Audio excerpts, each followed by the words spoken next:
இலங்கை மண்ணில் இருந்து தமது தாயகம் திரும்பிய பன்னிசை செல்வர் தெய்வத்தமிழிசை அறிஞர் டாக்டர் திருவிடை மருதூர் சிவ ச நடராஜ தேசிகர் அவர்களையும் உதவியாளர் சிவபிரகாஷ் அவர்களையும் சென்னை விமான நிலையத்தில் சிவசேனா கட்சி சார்பாக சிவசேனா மாநில செயற் தலைவர் செந்தமிழ் திருமுறை காவலர் பாவை க சசிகுமார் அவர்கள் மற்றும் சென்னை மண்டல தலைவர் தானா அழகு ராஜா ஆகியோர் வரவேற்றனர். இதனை அடுத்து ஊடகங்களுக்கு சிவசேனா மாநில செயல் தலைவர் மற்றும் செந்தமிழ் திருமுறை காவலர் பாவைக்கான சசிகுமார் ஊடகங்களுக்கு கருத்துரைத்தார். உலக அளவில் சைவத்தையும் தமிழையும் ஒழுங்குபடுத்தி வெளிப்படுத்துவது திருமுறையாகும். இலங்கையிலே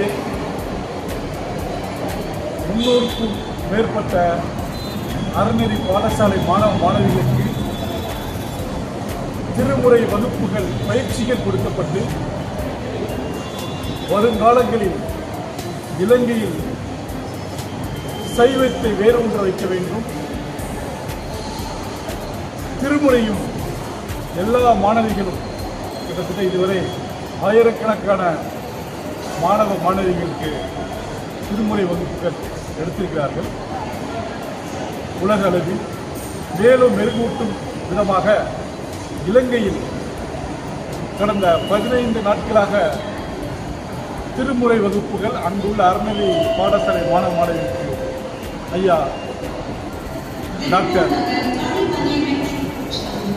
சிவசா நடராஜன் அவர்கள் இலங்கையில் அறநெறி பாடசாலை மாணவ மாணவிகளுக்கு திருமுறை வகுப்புகள் எடுத்து இன்று தாயகம் திரும்பினார். அவருக்கு சென்னை விமான நிலையத்தில் சிவசேனா கட்சியின் சார்பாக ஒரு மரியாதை கலந்த சிறப்பான வரவேற்பு கொடுக்கப்பட்டது என்பதை சிவசேனா கட்சி பெருமிதத்துடன் தெரிவித்துக் கொள்கிறது. வருங்காலங்களில் ஆன்லைன் வகுப்பு இலங்கையில் உள்ள அறநெறி பாடசாலை மாணவிகளுக்கு எடுப்பதற்கும் அதற்கான ஆவணங்கள் வேலைகள் செய்து கொண்டிருக்கிறோம் என்பதை பெருமையுடன் தெரிவித்துக் கொள்கிறேன். நன்றி.